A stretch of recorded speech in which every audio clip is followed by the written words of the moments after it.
मंगलाचरण करेंगे सभी। नमो अरिहंताणं नमो सिद्धाणं नमो आयर्याणं नमो उवजायाणं नमो लोये सव्वसाहुणम् मोक्षमार्गस्य नेतारं भित्तारं कर्मभूभृतां ज्ञातारं विश्वतत्त्वानां वन्दे तद्गुणलब्धये।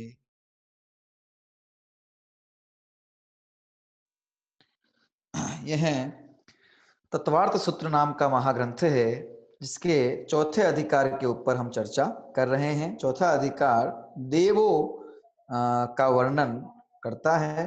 देवों के बारे में हम विशेष रूप से जान रहे हैं। व्यंतरवासी भवनवासी ज्योतिषों के बाद विमानवासियों के विषय में भी काफी चर्चा हमने की है। आज हमको विमानवासी में ही एक विशिष्ट प्रकार के देवर्षि देव होते हैं, विशिष्ट प्रकार के देव होते हैं विमानवासियों में, अत्यंत मंदकशाई और श्रेष्ठ देवों में उनकी गिनती होती है। ऐसे लोकांतिक देवों की चर्चा आज हमें करनी है।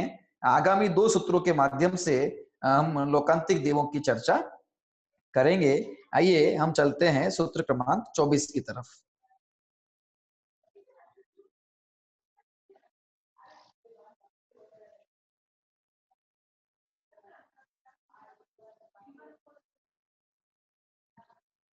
सूत्र क्रमांक 24 आपके सामने स्क्रीन पर है। सूत्र का पाठ करता हूं मैं, फिर आप सूत्र पाठ करें। ब्रह्म लोकालया लौकांतिकाः, पुनः ब्रह्म लोकालया लौकांतिकाः, ब्रह्म लोकालया लौकांतिकाः। सूत्र विच्छेद करते हैं।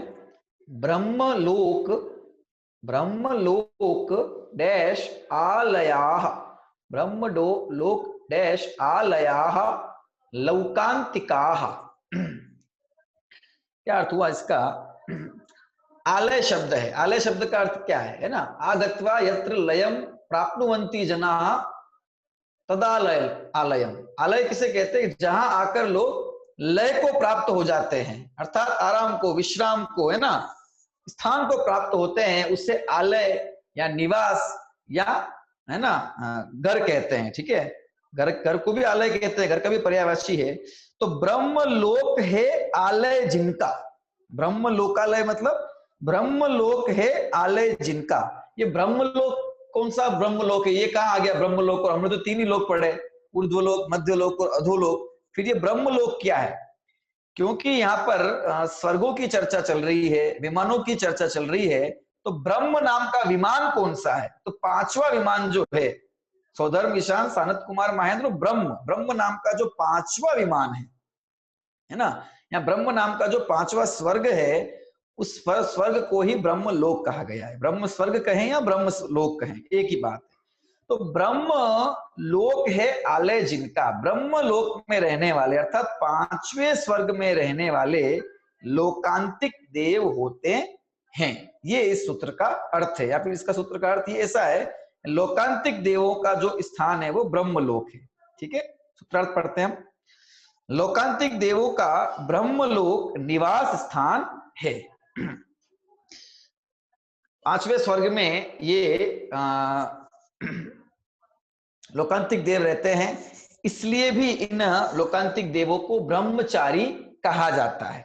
ब्रह्मचारी कहने का जो इनका हेतु है वो ये है ना, कि ये ब्रह्मचारी अर्थात 5वें ब्रह्म स्वर्ग में रहते हैं, इसलिए ये ब्रह्मचारी कहे जाते हैं। और अन्य कारण भी है, हम आगे चर्चा करेंगे जब हम ब्रह्म लोकांतिक देवों की विशेषताएं जानेंगे, है ना। अभी हम इनके निवास स्थान को जानते हैं, लोकांतिक शब्द का क्या अर्थ है वो जानते हैं, और इनकी अवस्थिति क्या है, कहाँ रहते हैं ये जानते हैं, और इनकी संख्या कितनी है, इन सब बातें हमको जाननी है। ठीक है, ब्रह्मलोक में कहाँ रहते हैं? देखिए, सबसे पहले तो ब्रह्मलोक में रहने वाले सारे ही देव लोकांतिक देव नहीं होते हैं। कई बार ये भ्रम हो जाता है कि भाई लोकांतिक देव 5वें स्वर्ग से आए तो 5वें स्वर्ग में, ब्रह्म स्वर्ग में रहने वाले सारे ही लोकांतिक होते होंगे, तो ऐसा नहीं है। ब्रह्मलोक में रहने वाले सारे देव लोकांतिक नहीं होते। ब्रह्मलोक जो है, ब्रह्म स्वर्ग जो है, उसके अंत भाग पर, उसका जो अंतिम सीमा है चारों दिशाओं में, सब दिशाओं विदिशाओं में सर्वत्र जो उसकी अंतिम सीमा है, उस अंतिम सीमा पर ये रहते हैं। ठीक है, ये उनका निवास स्थान है। वहां पर इनके विमान बने हुए हैं, वहां पर इन लोकांतिक देवों के विमान बने हुए हैं जो कि गोलाकार है ना, गोलाकार। ब्रह्मलोक जो पूरा बना वो तो बना ही हुआ है चतुरस्र आकार में, पर उसके अंत में गोल आकार में इन लोकांतिक देवों के विमान बने हैं। तो लोकांतिक इन्हें इसलिए कहा जाता है क्योंकि ब्रह्मलोक के अंत में रहते हैं, ब्रह्मलोक के अंतिम किनारों पर चारों दिशाओं में सब तरफ ये रहते हैं, इसलिए इनको लोकांतिक कहा जाता है। पहला कारण तो ये।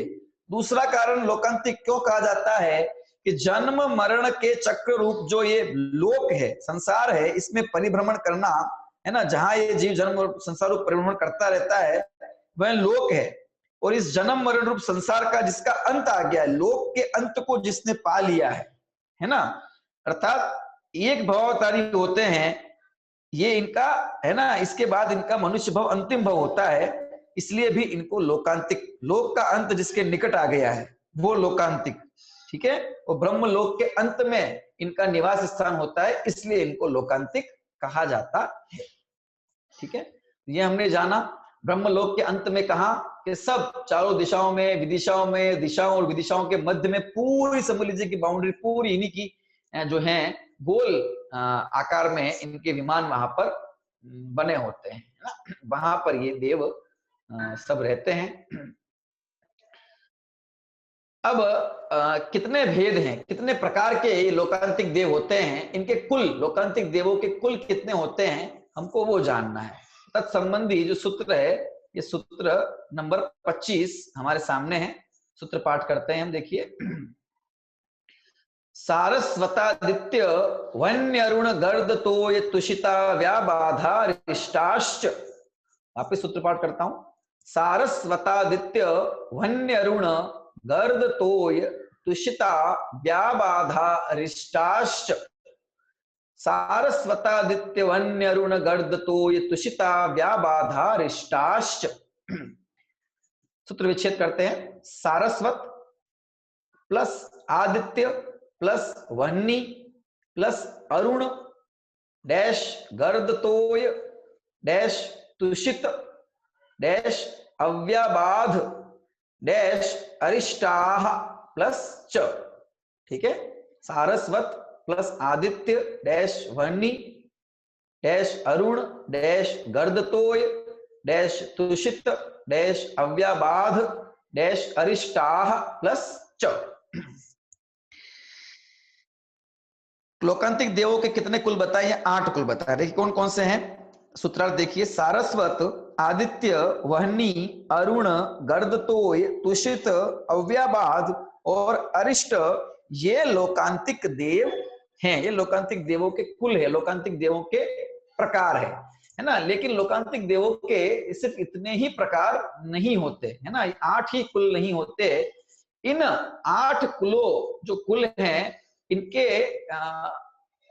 मध्य में जहां जहां ये देव, उनके मध्य में भी और 16 कुल और है। ऐसे 16 और 8 कुल मिला के 24 भेद हैं इनके, 24 कुल या 24 भेद जो हैं लोकांतिक देवों के होते हैं। ये नाम 7 हमने देखे हैं, 8 नाम हमने जान लिए। ठीक है, अब हमको इनकी स्थिति समझनी है कि लोकांतिक देव ब्रह्मलोक में चारों दिशाओं में रहते हैं, है ना, सब तरफ 8 दिशाओं में रहते हैं, ये तो हमने जान लिया। पर ये 8 प्रकार के देव कौन कहाँ रहता है, हमको इसको जानना है, समझना है। देखिए 8 प्रकार के देव के नाम सूत्र में दिए हुए हैं। च लिखा ना, इस च शब्द से हमको फिर अन्य समस्त कुलों का ग्रहण कर लेना चाहिए। अभी हम इन 8 का जो निवास स्थान है, जो इनकी दिशा है, उसको जानते हैं, फिर हम इनकी संख्या की बात करेंगे। ईशान कोण से शुरू करेंगे हम, उत्तर पूर्व दिशा। ठीक है, वहां शुरू करेंगे। ईशान कोण में सारस्वत देव रहते हैं। ईशान के बाद क्लॉकवाइज घड़ी की तरह चलते जाइए। ईशान के बाद कौन सी आएगी? पूर्व दिशा। पूर्व दिशा में आदित्य देव रहते हैं, इनके विमान हैं। ठीक है, इनका विमान बने हुए हैं। फिर आग्नेय कोण के अंदर वन्नी जाति के लोकांतिक देव हैं, ठीक है, इनके विमान वहां निर्मित हैं। दक्षिण में अरुण देव हैं, अरुण लोकांतिक देव, ठीक है। फिर नैऋत्य में गर्दतोय, उसके बाद पश्चिम दिशा में तुषित जाति के लोकांतिक देव, फिर वायव्य दिशा में अव्याबाद और उत्तर दिशा के अंदर अरिष्ट, ये लोकांतिक देव रहते हैं। तो 4 दिशा संबंधी और 4 विदिशा संबंधी, 8 दिशा और विदिशाओं में क्रम से, जो ये नाम क्रम से ही दिए हुए हैं, हमको क्रम से ईशान दिशा से शुरू करना है ना। और ईशान, पूर्व, आग्नेय, दक्षिण, नैऋत्य, पश्चिम, वायव्य और उत्तर पे इसको ये दिशा चक्र हम समाप्त करेंगे, तो वहां ये नाम भी पूरे हो जाएंगे। ये यहाँ पर इनके विमान बने हुए गोलाकार, ये यहाँ इनके रहने की स्थिति है। अब दिशा और विदिशा के मध्य में भी गैप है, वहां भी अंतर है। तो वहां जैसे कि उत्तर दिशा और ईशान कोण, इसके मध्य में, और इधर वायव्य दिशा, उत्तर दिशा और ईशान कोण, है ना, ये हो गया, ऊपर लाइन पूरी बन गई। तो इनके बीच बीच में भी गैप है, जो अंतर है वहां भी दो भेद, दो प्रकार के लोकांतिक देवों के दो कुल और रहते हैं, जैसे कि सारस्वत और आदित्य। जैसे कि सारस्वत है ईशान कोण में, आदित्य है पूर्व में। तो ईशान कोण से पूर्व दिशा के बीच में भी वही ब्रह्मलोक के लास्ट सीमा पर 2 देवों के कुल और है। इसी तरह आदित्य और वन्नी के बीच में 2 कुल हैं, वन्नी और अरुण के बीच में 2 हैं, अरुण और गर्दत्वय के बीच में 2 प्रकार के लोकांतिक देवों के विमान है, गर्दत्वय और तुषित के बीच में, तुषित और अव्याबाद के बीच में, अव्याबाद और अरिष्ट प्रकार के जो विमान है, जो देव हैं, इनके विमान हैं, उनके बीच में 2 प्रकार के देवों के विमान है। ऐसे अपन कुल करेंगे तो 8 ये हो गए, इनके बीच में 2 सबके, तो 8 और 16 वो हो गए, ठीक है। ऐसे 24 प्रकार के इनके विमान होते हैं। आइए अपन उनके नाम भी जान लेते हैं और इस रचना को थोड़ा सा एक चित्र से समझ लेते हैं, तो हल्का सा हमको वो समझ में आएगा कहाँ कहाँ कैसे कैसे ये इनकी अवस्थिति है, ठीक है।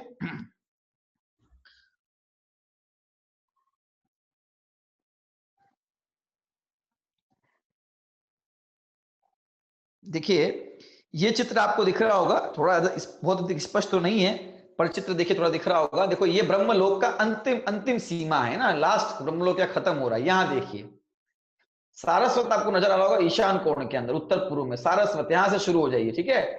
सारस्वत के बाद में आदित्य, फिर वन्नी, फिर अरुण, ये दिशा विदिशा मेन।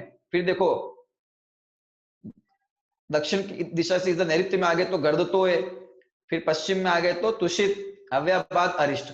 अब देखो ये देखो सारस्वत और आदित्य है ना, हमने शुरू किया था सारस्वत से, तो ईशान और पूर्व इनके बीच में 2 और विमान बने हुए ना, गोलाकार विमान रचना बनी हुई है। तो ये यहाँ पर 2 प्रकार के देवों के निवास स्थान है, ठीक है। यार आपको समझ ना स्थिति कहाँ है इनकी, कहाँ है 2 प्रकार के इनके कुल जो विमान बने हुए वो कहाँ बने हुए हैं ना, किस प्रकार से इनकी रचना है, तो ये यहाँ बने हुए हैं। इसी तरह आदित्य और वन्नी देखिए, ये पूर्व और आग्नेय कोण के बीच में यहाँ भी जो है वो 2 विमान, ऐसे दो विमान, ये देखिए सब तरफ जो है वो बने हुए हैं। तो आइए अपन इनके चलो नाम देख लेते हैं, है किसके बीच में कौन कौन से देव हैं। देखिए यहाँ आपको दिख रहा होगा विशेषार्थ लिखा हुआ है ना। सारस्वत और आदित्य के बीच में अग्न्याभादी 2 कुल हैं, ठीक है। तो 2 कुल कौन कौन से नाम देख लीजिए, है ना, अग्न्याभ और सूर्याभ, ठीक है, ये इनके नाम है। सारस्वत और आदित्य के बीच में 2 देव रहते हैं, अग्न्याभ और सूर्याभ, ठीक है। फिर आदित्य और वन्नी, इसके बीच में भी 2 देवों के कुल हैं, कौन कौन से, चंद्राभ और सत्याभ। ये क्या है, ये देवों के प्रकार हैं, जाति, जैसे ये सारस्वत आदि हैं, ठीक है ना। इसके बाद वन्नी और अरुण, इसके बीच में कौन कौन है, श्रेयस्कर और क्षेमंकर, ठीक है, श्रेयस्कर और क्षेमंकर। इसके बाद अरुण और गर्दतोय, इसके बीच में कौन कौन है, 2 कुल, वृषभेष्ट और कामधर या कामवर या कामचर, ऐसे नाम इनके प्राप्त होते हैं, ठीक है ना। हम यहाँ पर कामधर लिखा है, तो कामधर ग्रहण कर लेते हैं, देख लेते हैं मूल में भी, है ना, आत्मरक्षिता कामधरा, ठीक है, तो कामधर है ना। हाँ चलिए आगे आ जाइए। गर्दतोय और तुषित के बीच में निर्वाण और रजस, ठीक है, गर्दत्व और तुषित के बीच में निर्वाण और रजस आदि दो, निर्वाण और रजस। तुषित और अव्याबाद के बीच में आत्मरक्षित और सर्वरक्षित, ये दो प्रकार के कुल हैं। और अव्याबाद और अरिष्ट, अंतिम जो अव्याबाद है ना, वायव्य कोण पे है और यहाँ पर अरिष्ट, इनके बीच में भी जो है वो दो कुल यहाँ पर हैं, है ना। हाँ एक मिनट रुकिए जरा। तुषित आगे, तुषित के बाद में तुषित और अव्याबाद, इसके बीच में मरुत और वसु, ठीक है। और अंत में अव्याबाद और अरिष्ट, इनके बीच में अश्व और विश्व, अश्व और विश्व, ठीक है। इस प्रकार 8 अंतरालों में हर एक अंतराल के अंदर दो दो प्रकार के देव यहाँ हैं, तो ये इन देवों का निवास स्थान हो जाता है, ठीक है ना। ये त्रिलोक सारथी से अपन देख रहे हैं। इस प्रकार दिशा विदिशा संबंधी 8 और उनके मध्य के अंतरालों में दो दो हर एक अंतराल में, तो ऐसे 16 और 8 24 प्रकार के भेद इन लोकांतिक देवों के होते हैं। संख्या भी इनकी फिक्स है, लोकांतिक देव है ना, असंख्यात नहीं होते हैं, लोकांतिक देवों की संख्या फिक्स है। तो किस किस प्रकार के देव, क्योंकि 16 24 भेद हो गए हमारे सामने, तो किस किस प्रकारों के देवों की संख्या कितनी कितनी है वो भी फिक्स है, और वो भी याद हो जाए ऐसी सरल है ना। अलग अलग बहुत बड़ी संख्या नहीं है, सरल है, बिल्कुल याद हो जाए। तो अपन शुरू करते हैं सारस्वत से सबसे पहले, ठीक है। चित्र में देखते हैं सारस्वत को, देखिए अपन शुरू करते हैं सारस्वत से। सारस्वत, ये 8 नाम आए हैं सूत्र में, है ना। तो इनके जो हैं आप दो दो में एक जैसा लेते जाएंगे, ठीक है। चलिए मैं एक बार,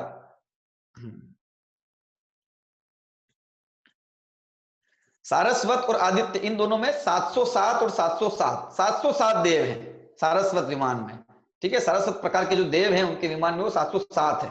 आदित्य प्रकार के देव ये भी 707 है, ठीक है। 707 707। अब वन्नी और अरुण, ये 7007 और 7007 है। वन्नी और अरुण कितने हैं? 7007 और 7007, ठीक है। गर्दतोय और तुषित ये कितने हैं? 9009 और 9009। 2002 का चय है इनका, ठीक है ना। 2002 का चय, चय मतलब वो संख्या जिसको हमें क्रमशः आगे आगे गुणा करना हो, आगे आगे भाग देना हो, आगे आगे जोड़ना हो, घटाना हो, वो चय है, ठीक है, 2002 का। तो यहां हमको जोड़ना है गर्दतोय और तुषित, ये 9009 9009, ठीक है। और दो बज गए अव्याबाद और अरिष्ट लास्ट के, तो ये कितने? 11011 और 11011, ऐसे 707 707, फिर 7007 7007, फिर 9009 9009, फिर 11011 11011, ये सब तो 8 प्रकार के वाले हो गए, ठीक है। दिशा विदिशा संबंधी हो गए। अब बीच में जो दो दो हैं वो हमको समझने हैं। तो सारस्वत और आदित्य के बीच में जो दो हैं, अग्न्याभ और सूर्याभ, अग्न्याभ से अपन शुरू कर देंगे, है ना। और सबके अंदर 2002 ये चय है, उसको प्लस प्लस करते जाएंगे अंत तक, है ना, अश्व और विश्व तक, ठीक है ना। तो अपने पास आ जाएगा। तो चालू करते हैं अपन। 7007, अग्न्याभ देवों का प्रमाण कितना है? 7007। फिर सूर्याभ, इसमें 2002 जोड़ दो, 9009 है। फिर चंद्राभ 11011 है। चंद्राभ कौन है? ये आदित्य और अवन्नी के बीच वाले प्रथम कुल, उसके बीच का, और वैसे तीसरा, है ना। सत्याप 13013, फिर श्रेयस्कर 15015, क्षेमंकर 17017, वृषभेष्ट 19019, कामधर 21021, निर्वाण रजस 23023, दिगंत रक्षित 25025, आत्मरक्षित 27027, सर्वरक्षित 29029, मरुत 31031, वसु 33033, अश्व 35035, और विश्व के देव कितने हैं? 37037, ठीक है। ऐसे अपन सारस्वत 707 से शुरू करके सबको जोड़ देते हैं आपस में, तो कुल प्रमाण कितना जाता है? 4,07,820। कुल 4,07,820 लोकांतिक देव होते हैं। ये सारे लोकांतिक देव, है ना, अत्यंत मंद कषाई होते हैं। अब अपन इनके, हमने स्थिति देख ली, इनका अवस्थान देख लिया, इनकी संख्या देख ली, ठीक है। अगर इनका अपन ऊंचाई की बात करें, शरीर का उच्छेद, तो वो कितना होगा, तो वो अपन ने कल देखा था ना, 7 हाथ, 6 हाथ, 5 हाथ, है ना, ये 5 हाथ वाले होंगे, ठीक है ना। तीसरा युगल है ये, ठीक है ना। इनका अब इनकी विशेषताएं जानते हैं, कुछ लोकांतिक देवों की कुछ विशेषताएं हमको जाननी है। क्या क्या विशेषताएं लोकांतिक देवों की होती है, ठीक है। पहली विशेषता, एक भवावतारी होते हैं सारे लोकांतिक देव। कितने होते हैं कि 4,07,820। ये संख्या जितनी है सब जगह की नियत है। एक एक एक लोकांतिक देव का आयु पूर्ण होगी तो वह दूसरा आ जाएगा ना, इस प्रकार से रहेगी स्थिति। देखिए फिर पहली विशेषता लोकांतिक देवों की एक भवावतारी। नियम से सारे लोकांतिक देव एक भवावतारी होते हैं। अगला भव जो होते हैं वो गर्भज मनुष्य होते हैं, है ना, कर्म भूमि के, और निर्वाण पद को प्राप्त करते हैं, है ना। दूसरी विशेषता इनकी है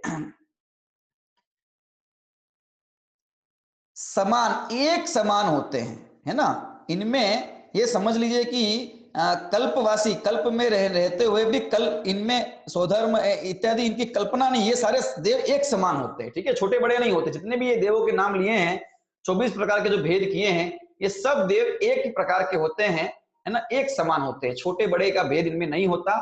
और नहीं इंद्र इन्हें किसी प्रकार का कोई आदेश या आज्ञा आदि देता है, ठीक है ना। इस हिसाब से देखें तो ये इंद्र मान समझ लीजिए इनको, ठीक है। ये भी किसी को आज्ञा इत्यादि नहीं देते, ये भी अपने उसमें वैराग्य संयम में रहते हैं, ठीक है। तो समान होते हैं, ठीक है ना, ये सारे देव आपस में समान होते हैं, दूसरी विशेषता। तीसरी विशेषता, हीना दिखता से रहित, उसी का नाम समान है। अपन मूल गाथा भी देखेंगे, अभी वहां भी पढ़ेंगे त्रिलोक सार जी की, है ना, इनकी विशेषता को। तीसरा, वैसे तो देवों में संयम हो नहीं सकता चौथे गुणस्थान से आगे, है ना। पांचवें गुणस्थान के लायक जो अनंत अनुबंध अप्रत्यक्ष अनावरण कषाय का चतुष्क का अभाव है वो नहीं होता। यद्यपि उस प्रकार का संयम नहीं होता, तथापि ये जो देव हैं इनमें विषयाभिलाषा नहीं होती, है ना, क्योंकि यहाँ लोकांतिक देवियां नहीं होती है। इस प्रकार से वे उनको, इस कारण से उन्हें ब्रह्मचारी भी कहते हैं, है ना। वैसे तो ब्रह्मचारी उसे कहा जाएगा जो ब्रह्म में रमण करता है या फिर पांचवें गुणस्थानधारी है, पर इस प्रकार से इनमें विषयाभिलाषा या स्त्री सेवन संबंधी कामना या इच्छा नहीं पाई जाती है ना। इसलिए ये लोकांतिक जो होते हैं इन्हें ब्रह्मचारी भी कह दिया जाता है, ठीक है ना। स्त्री सेवन विषयाभिलाषा से मुक्त होते हैं, अत्यंत मंद कषाई होते हैं, है ना। कषाय की अगर इनकी बात करें तो अत्यंत ही मंद कषाय से युक्त ये जीव होते हैं, ठीक है। 14 पूर्व के पाठी होते हैं और निर्मल ज्ञान के, अत्यंत निर्मल मतलब सम्यक ज्ञान के धारी होते हैं। 14 पूर्व के पाठी होते हैं, निर्मल सम्यक ज्ञान के धारी होते हैं, है ना। और क्या होते हैं, ऋषियों में देवों के समान होते हैं, देवर्षि इन्हें कहा जाता है। इन लोकांतिक देवों को देवर्षि भी कहा जाता है। समस्त देव या इंद्र आदि भी इनका वंदन करते हैं, इनका सम्मान करते हैं, इन्हें गुरु की तरह समझ लीजिए, इनका पद वहां पर है, ठीक है ना। भले ये पांचवें स्वर्ग में है, लेकिन ऊपर के भी जो इंद्र आदि हैं तो ये भी इन्हें श्रेष्ठ मानते हैं, इसलिए इनकी चर्चा अलग से की गई है शास्त्र में ना। लोकांतिक देवों की ये कुछ विशिष्ट है ये, ठीक है ना। तो देवर्षि इन्हें कहा जाता है, देवर्षि के समान है ना। और अत्यंत मंद कषाई होते हैं। तप कल्याण के अंदर, तप कल्याण के पूर्व भगवान के जो वैराग्य उनको प्रकट होता है, उस वैराग्य की अनुमोदना करने के लिए ये लोकांतिक देव जो हैं वे आते हैं मात्र, ठीक है ना। और नहीं आते ये लोकांतिक देव तभी तप कल्याण के पूर्व भगवान की वैराग्य की अनुमोदना करने के लिए आते हैं, और उनके वैराग्य में वृद्धि हो इस प्रकार का प्रतिबोध, इस प्रकार का बोध, है ना, उन्हें देते हैं, और उनके वैराग्य की अनेक प्रकार से ये देव अनुमोदना करते हैं, ठीक है। ये लोकांतिक देव उनका आगमन होता है। हाँ, ये बात हो ही गई कि इंद्र आदि सभी इन्हें पूज्य मानते हैं, ठीक है ना। इनकी पूजा करते हैं मतलब इनका विशेष सम्मान करते हैं, ठीक है। तो सम्मानी होते हैं समस्त देवों में, ऋषि के समान, गुरु के तुल्य, देव गुरु या देव ऋषि जैसे ये देव होते हैं।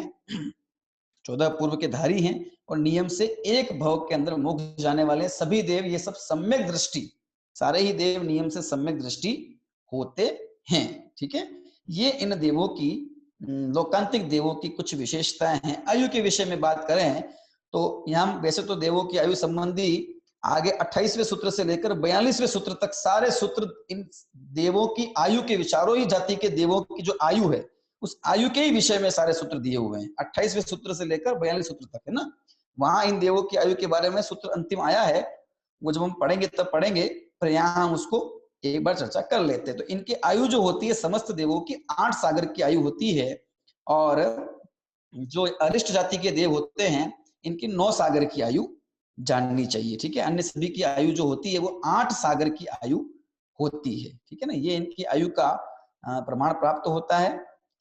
ये हमने इनके अत्यंत मंद कषाय विषयों के अंदर बिल्कुल विरक्ति के भाव से ये रहते हैं, और ज्ञान और ध्यान, ठीक है, ये इनका काम है। मतलब ज्ञानाधिक में मग्न रहते हैं, तत्व चिंतन में, तत्व चर्चा इत्यादि ही कार्य मुख्यता से ये अपने उस आयु प्रमाण में ये करते हैं। ठीक है, और पैदा कौन होता है लोकांतिक देवों में, जन्म किसका होता है? तो देखिए पूर्व भाव में जो जीव है ना, निर्ग्रंथ 5 महाव्रत समिति आदि का पालन करने वाला संयमी जो मुनि है, सम्यक दृष्टि, उन्हीं जीवों का जन्म जो है इन लोकांतिक देवों में होता है। ठीक है, और उसके बाद फिर ये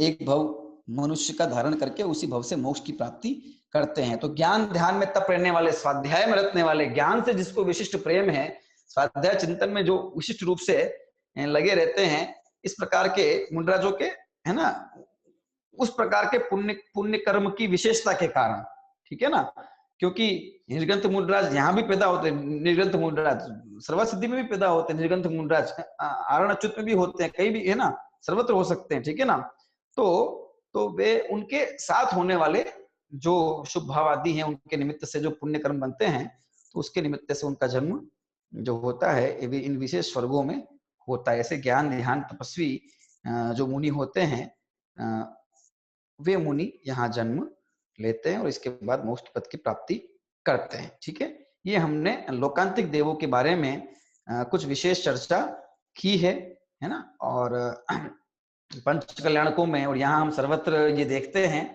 है ना कि लोकांतिक देव वैराग्य के समय सफेद कपड़े के अंदर जो है वो ऊपर से आते हैं, दृश्य दिखाया जाता है कि आसमान से है ना, स्टेज के ऊपर से विमान जो लाया जाता है और उसमें फिर वो आते हैं, तो वो तब कल्याण के वो लोकांतिक देव ये हैं, यही लोकांतिक देव हैं जिनके बारे में हमने अभी इतना विशेष रूप से जाना है। ठीक है, ये लोकांतिक देव हैं। आइए अपन देख लेते हैं इनका क्या इनकी विशेषता है। ये 2 गाथाएं यहाँ पर त्रिलोक सार जी की मैं पढ़ रहा हूँ, दी हुई है, इससे अपन इनको पढ़ लेते हैं। देखिए, ते हीणा ही रहिया विषय विरत्ताय देव ऋषिणामा अणुपिख दत्त चित्ता शेष सुराण चणे जाहू 14 पुव्वधरा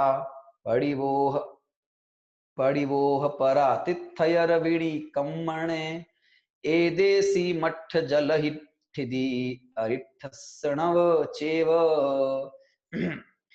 ते हीणाहीन रहिया, वे हीन और अधिक से रहित होते हैं, हीनाधिकता से रहित होते हैं।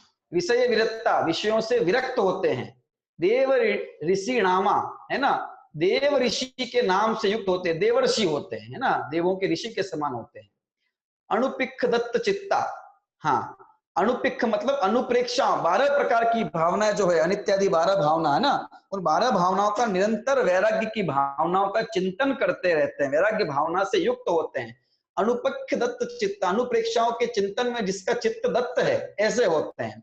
शेष सुराणच निजाहु, और क्या है, शेष सुराण, शेष जो अवशेष सुर हैं, देव हैं, उनके द्वारा अणच्च निजा, अर्चना के योग्य होते हैं, है ना, वे उनकी अर्चना करते हैं। ठीक है, और देखिए 14 पूर्व धरा, 14 पूर्व के धारी होते हैं, उनका ज्ञान होता है। पड़िवोह परा, है ना, प्रतिबोध पर, पड़िवोह मतलब प्रतिबोध के अंदर तत्पर, किसके प्रतिबोध में, कि तिथयर विणी कम्मणे, तीर्थंकर के विनिष्क्रमण कल्याणक, विनिष्क्रमण मतलब जब वे निष्क्रमण तब कल्याणक की ओर, त्याग की है, निष्क्रमण करते हैं, छोड़ के वैराग्य की ओर, तप तपस्या की तरफ, तो भगवान के तप कल्याणक से पूर्व वे उन्हें प्रतिबोध देने में तत्पर होते हैं, वैराग्यवर्धक। एदेसी मठ जल हिठिदी, ठीक है, एदेसी ये अठ जल ठिदी, इनकी जो स्थिति है, ठिदी मतलब इनकी स्थिति कितनी है, एदेसिम इनकी स्थिति है वो कितनी है, अठ जल ही, 8 जल्दी इनकी, जल्दी मतलब भाई सागर है ना, तो सागर को यहाँ जल्दी लिखा हुआ है ना, तो 8 जल्दी मतलब 8 सागर की इनकी स्थिति है। अरिठस्सणव चेव, चेव मतलब और, अरिठ जो अरिष्ट वाले हो, अंतिम जो अरिष्ट प्रकार के देव है उनकी नव, उनकी 9 सागर की स्थिति जानना चाहिए, ठीक है ना। देखिए लोकांतिक देव आपस में समान अर्थात रिद्धि आदि की हीनाधिकता से रहित एवं विषयों से विरक्त रहते हैं। देवताओं के बीच ये ऋषियों के सदृश है, इन्हें देवर्षि कहते हैं। ये निरंतर अनित्य आदि 12 भावनाओं के चिंतन में दत्त चित्त रहते हैं। ये इंद्र को आदि में लेकर समस्त देवों से, इंद्र आदि भी इनकी पूजा करते हैं, ठीक है ना, वंदना करते हैं, मतलब इनका मान करते हैं। 14 पूर्व के पाठी हैं, दीक्षा कल्याणक के पूर्व तीर्थंकरों के वैराग्य की अनुमोदना करते हुए उन्हें प्रतिबोध करने में तत्पर रहते हैं। इनकी आयु 8 सागर प्रमाण होती है और इनमें केवल अरिष्ट कुल के लोकांतिकों की आयु 9 सागर की होती है ना। इस प्रकार से ये सब जो चर्चा है ये हमने आज लोकांतिक देवों के विषय में की है, ठीक है। तो ऐसे लोकांतिक देव है ना, संख्या में 4,07,820। अब ये जो कैसे बनेंगे ये अपन जान ही लिया कि कितने कितने प्रकार के, 24 प्रकार के हैं, तो कौन कौन कितने कितने प्रकार के हैं, तो उन सबको अपन प्लस करेंगे तो अपन को ये संख्या जो है वो ख्याल में आ जाएगी, ठीक है। ये तो ब्रह्मलोक में रहने वाले लोकांतिक देव है। इसके अलावा ब्रह्मलोक के अंदर और भी है ना, ये तो सीमांत पर रहते हैं, उसके बाकी मध्य में सर्वत्र है ना जो है वो दूसरे लोकांतिक देव, लोकांतिक क्या, ब्रह्म स्वर्ग के देव और देवियां, इन सब का वहां पर निवास स्थान होता है। लेकिन ये इन सब से अत्यंत ही दूर इनके विमान बने होते हैं और वहां इनका अपना लोक है, जो यहाँ ज्ञान ध्यान में, स्वाध्याय आदि में, 12 नित्य आदि 12 भावनाओं के चिंतन आदि में वहां ये निरंतर तत्पर रहते हैं, मस्त रहते हैं, ठीक है। तो ऐसे लोकांतिक देव वैराग्य की अनुमोदना करते हैं और अगले भाव में नियम से सारे ही मोक्ष को प्राप्त हो जाते हैं। तो ये लोकांतिक देवों की चर्चा हमने की है ना। यही बात यहाँ भी इस चार्ट के अंदर बताई है, विशेषता देखिए, स्वतंत्र है। स्वतंत्र का मतलब यही हुआ है ना, किसी का शासन इनके ऊपर नहीं चलता, इन्हें किसी की आज्ञा में रहना नहीं और ये किसी को आज्ञा देते नहीं, सब समान है, कोई इनको कुछ मतलब विरक्त है, कोई उससे नहीं है। परस्पर हीनाधिकता से रहित है, ब्रह्मचारी हैं, है ना, ब्रह्मचारी का मतलब स्त्री संबंधी विषय वासना से रहित है। 14 पूर्व के पाठी हैं, सम्यक दृष्टि हैं, संसार से विरक्त हैं, देवर्षि हैं, है ना, देवों में ऋषि के समान है, तीर्थंकरों के तप कल्याणक में ही आते हैं और एक अंतिम इसमें एक और जोड़ दीजिए, एक भवावतारी होते हैं, ठीक है ना। इस प्रकार से ये इनकी विशेषता हमने जानी है। सूत्र क्रमांक 25 तक की चर्चा हमने ये इसमें की है ना। इसके बाद देखिए 26 और 27 सूत्र 2 दिए हुए हैं। इसके बाद 28वें सूत्र से जो है आयु संबंधी चर्चा देवों की है, तो अपन जो है इन सूत्रों की चर्चा कर लेते हैं। सूत्र क्रमांक 26 और सूत्र क्रमांक 27, ठीक है, इनको पढ़ते हैं। कुछ विशेष बात इसमें है ना। देखिए सूत्र है विजयादिषु द्विचर्माः, सूत्र क्रमांक 26, विजयादिषु द्विचर्माः, विजयादिषु द्विचर्माः, विजय डैश आदिशु और द्वि डैश चर्माः। क्या कहना चाहते हैं, देखिए यहां पर विजयादिक में 2 चरम वाले देव होते हैं। देखो सर्वार्थ सिद्धि के देव तो हमने देख ही लिया, वो तो है ना एक चरम वाले। देखो चरम का मतलब यहाँ पर क्या है, चरम का मतलब चरम शरीर, चरम शरीर का मतलब मनुष्य का भव, क्योंकि मनुष्य का जो शरीर है, मनुष्य का जो भव, वो ही चरम शरीर कहलाता है। चरम मतलब होता है अंतिम। तो सिद्ध पहले इस जीव का सिद्ध बनने से पूर्व, मुक्त होने से पूर्व जो अंतिम शरीर जो उसने छोड़ा है, वही उसका चरम शरीर कहलाता है। तो प्रत्येक जीव का चरम शरीर जो होगा वो मनुष्य गति का ही जो शरीर है उसका वही होगा, मनुष्य शरीर। तो विजयादिषु द्विचर्मा, इसका मतलब विजयादिक में जो देव होते हैं वो 2 चरम वाले होते हैं। इसका क्या मतलब हुआ, इसका मतलब ये हुआ कि वे दो मनुष्य भव को धारण करते हैं और फिर जो है वो अधिक से अधिक 2 बार मनुष्य होकर मोक्ष पद की प्राप्ति करते हैं। ठीक है, तो कैसे बनेगा इनका? तो विजयादिक मतलब विजय, वैजयंत, जयंत और अपराजित। सर्वार्थ सिद्धि के वो तो नियम से एक भवावतारी है ही, ठीक है ना। सर्वार्थ सिद्धि के तो नियम से एक भवावतारी, तो क्या विजयादि वाले नियम से 2 भवावतारी कि नहीं? नियम से 2 भवावतारी नहीं है, लेकिन 2 भव से ज्यादा इनके नहीं होते। ये बात बहुत ज्यादा मतलब चरम चरम शरीर की बात हो रही है ना, वो बात को समझना। 2 मनुष्य भव से ज्यादा इन्हें ग्रहण नहीं करते इसके बाद में। आइए समझते हैं कैसे इसका क्या क्या है इनका, देखिए। विजय, वैजयंत, जयंत और अपराजित की हम बात करेंगे। वहां की सूत्र के माध्यम से बात करते हैं सबसे पहले। सर्वार्थ सिद्धि के देव वहां से च्युत होकर सीधे कर्म भूमि के मनुष्य बनेंगे और गर्भज और मोक्ष पद की प्राप्ति करेंगे। ये यहाँ से च्युत होकर ये नियम से जो है मनुष्य कर्म भूमि के एक पुरुष बनेंगे, ठीक है ना, क्योंकि सम्यक दृष्टि होते हैं नियम से। वहां पैदा होंगे, वहां संयम को धारण करेंगे, मुनि अवस्था धारण करेंगे, निर्गत अवस्था धारण करके भावलिंगी मुनि बन के वहां आयु पूर्ण करके वापिस जो है यहाँ पैदा होंगे, ठीक है ना। और इसके बाद वापिस जो है वो वापिस जो है वो मुनि अवस्था को धारण करके और मोक्ष को प्राप्त हो जाते हैं। तो यहाँ वैसे भाव देखेंगे तो एक भव मनुष्य का हो गया, फिर वापिस है ना विजयादिक में पैदा हुए, 2 भव वो हो गया, फिर वापिस मनुष्य भव प्राप्त किया, तीसरा भव हो गया। भव देखेंगे तो ये तीसरा भव हो जाएगा। लेकिन चरम शरीर की अपेक्षा बात करें तो ये इनके 2 ही चरम शरीर हैं वहां, क्योंकि देवता का शरीर चरम शरीर हो नहीं सकता, वो कहलाता नहीं है, क्योंकि वहां से मोक्ष की प्राप्ति नहीं होती।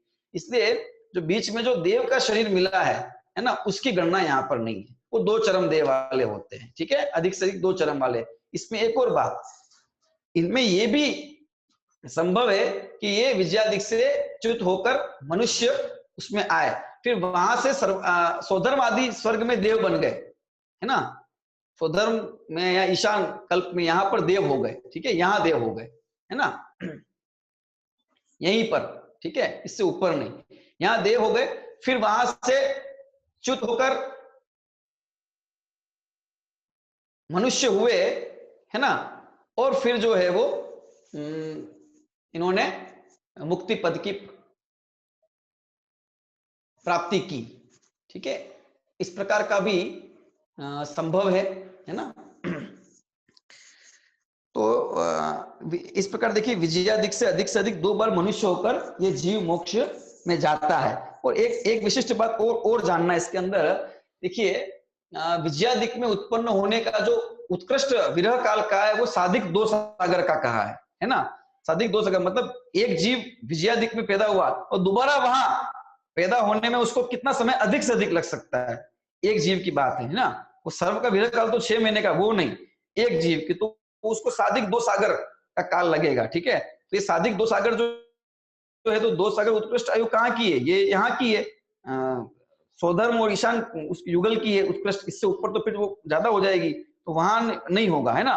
तो ये बीच में ये स्थिति इसकी बन जाएगी कि वहां उत्पन्न विजयादिक से च्युत होकर मनुष्य इसने भव धारण किया, वहां से फिर ये स्वधर्म स्वर्ग में कदाचित कोई देव इनमें से गया, ठीक है।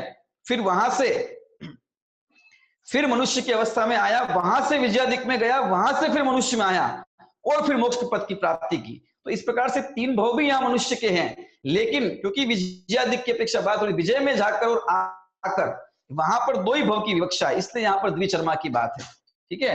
लेकिन अगर वो बीच में स्वधर्म और यहाँ जाता है तो वो फिर वो 3 भव मनुष्य के वहां उसके उस प्रकार से बन जाते हैं।